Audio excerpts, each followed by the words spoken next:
हाय, मैं गुणवन धार्मिक और श्री राम कथा के अंतर्गत आज राम का वनवास ये कथा सुनते हैं। राम ने अपने पिता दशरथ एवं माता कैकेयी के चरण स्पर्श किए। राम को देखकर महाराज ने एक दीर्घ श्वास लिया और केवल हे राम कहा। फिर अत्यधिक निराश होने के कारण चुप हो गए। उनके नेत्रों में अश्रु भर आए। विनम्र स्वर में राम ने कैकेयी से पूछा, माता, पिताजी की ऐसी दशा का क्या कारण है? कहीं वे मुझसे अप्रसन्न तो नहीं है? यदि वे मुझसे अप्रसन्न है तो मेरा क्षण मात्र भी जीना व्यर्थ है। कैकेयी बोली, वत्स महाराज, तुमसे अप्रसन्न तो हो ही नहीं सकते, किंतु उनके हृदय में एक विचार आया है जो कि तुम्हारे विरुद्ध है, इसीलिए ये तुमसे संकोचवश कह नहीं पा रहे।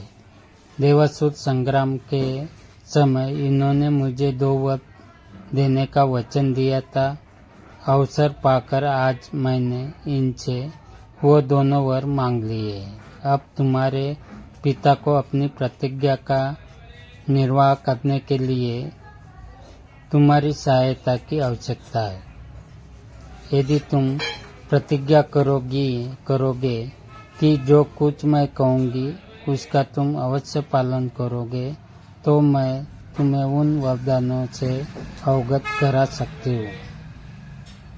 राम बोले, हे माता, पिता की आज्ञा से मैं अपने प्राणों की भी आहुति दे सकता हूँ। मैं आपके चरणों की सौगंध खाकर प्रतिज्ञा करता हूँ कि आपके वचनों का अवश्य पालन करूँगा।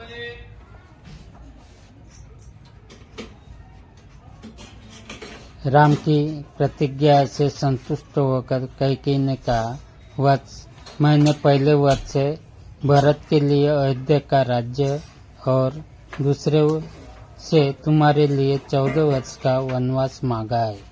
अतः अब तुम अपनी प्रतिज्ञा के अनुसार तत्काल वक्कल धारण करके वन को प्रस्थान करो।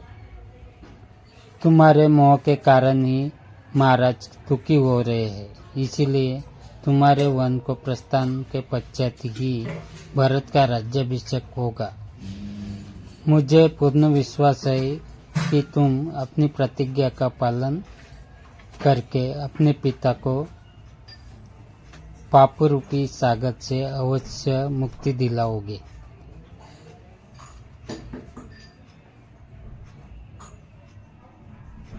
राम ने दुख और शोक से रहित होकर कैकेयी के वचनों को सुना और मधुर मुस्कान के साथ बोले, माता, बस इस छोटी सी बात के लिए ही आप और पिताजी इतने परेशान हैं। मैं तत्काल वन को चला जाता हूँ, यही मेरी सत्य प्रतिज्ञा है।